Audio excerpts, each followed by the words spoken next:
ഭൂട്ടാനിൽ നിന്നുള്ള കാർ കള്ളക്കടത്ത് ഇടപാടിൽ ED അന്വേഷണത്തിന് ഒരുങ്ങുകയാണ്.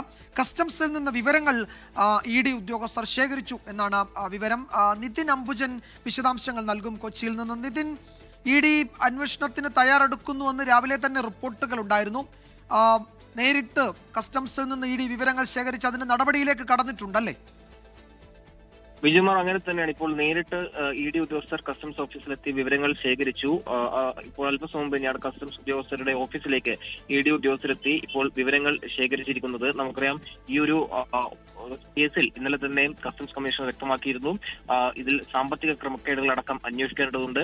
മാത്രമല്ല, പലരും വാഹന ഇടപാടിൽ സാമ്പത്തിക ക്രമക്കേട് നടത്തിയെന്ന വിവരം നേരത്തെ തന്നെ EDക്ക് കസ്റ്റംസ് ലഭിച്ചിരുന്നു. ഇതിന്റെ തുടർച്ചയായിട്ടാണ് ഇപ്പോൾ EDയും ഈ ഒരു കേസിൽ എത്തിയിരിക്കുന്നത്. കാർ വിൽപ്പനയിൽ കോടികൾ മറിഞ്ഞെന്ന നിഗമനത്തിലാണ് ഇപ്പോൾ ED ഉള്ളത്. സ്വയമ അതോടൊപ്പം തന്നെ PMLA നിയമങ്ങൾ പ്രകാരമുള്ള കുറ്റങ്ങൾ വാഹനക്കടത്തിൽ നിലനിൽക്കുന്നതിന്റെ കാര്യങ്ങൾ ഇപ്പോൾ ED പരിശോധിച്ചു വരികയാണ്. അതിന്റെ രേഖകളടക്കമുള്ള കാര്യങ്ങൾ ഇപ്പോൾ ശേഖരിച്ചു കഴിഞ്ഞു. എന്തായാലും EDയും ഈ ഒരു കേസിൽ വരികയാണ്. നമുക്കറിയാം, ഈ ഒരു കേസിൽ വലിയ സാമ്പത്തിക ക്രമക്കേട് നടന്നു എന്ന ഒരു പശ്ചാത്തലത്തിലാണ് ED ഇപ്പോൾ ഈ കേസിൽ ഇടപെട്ടിരിക്കുന്നത്. എന്തായാലും പലരും ഈ വാഹനങ്ങൾ വാങ്ങുമ്പോൾ കള്ളപ്പണ ഇടപാട് നടത്തിയെന്ന വിവരങ്ങൾ കസ്റ്റംസിന് ലഭിച്ചിരുന്നു. ആ കാര്യങ്ങളൊക്കെ തന്നെ EDയെ അറിയിച്ചിട്ടുണ്ട്.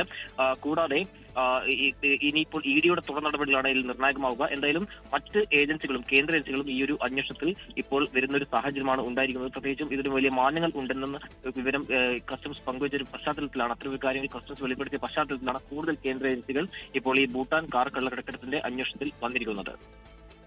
യെസ്, കസ്റ്റംസിൽ നിന്ന് ED ഉദ്യോഗസ്ഥർ വിവരങ്ങൾ ശേഖരിച്ചു. അന്വേഷണത്തിന് ED തയ്യാറെടുക്കുന്നു. ഇതിലെ കള്ളപ്പണ ഇടപാടുകൾ, സാമ്പത്തിക ഇടപാടുകൾ സംബന്ധിച്ചുള്ള അന്വേഷണമാണ് ED നടത്താൻ പോകുക. മറ്റു കേന്ദ്ര ഏജൻസികളും ഒരുപക്ഷെ ഇതിൽ അന്വേഷണത്തിന് തയ്യാറായേക്കുമെന്ന സൂചനകൾ കൂടിയുണ്ട്. നിതിൻ അംബുജനാണ് വിവരങ്ങൾ നൽകിയത് കൊച്ചിയിൽ നിന്ന്. ലോകത്തെവിടെയായാലും ഏത് സമയത്തും 24 വാർത്തകളും ഓഗ്മെന്റഡ് റിയാലിറ്റി പാക്കേജുകളും എക്സ്പ്ലെയിനറുകളും വിശദമായി കാണാൻ ഞങ്ങളുടെ YouTube ചാനൽ നിങ്ങൾക്ക് സബ്സ്ക്രൈബ് ചെയ്യാം.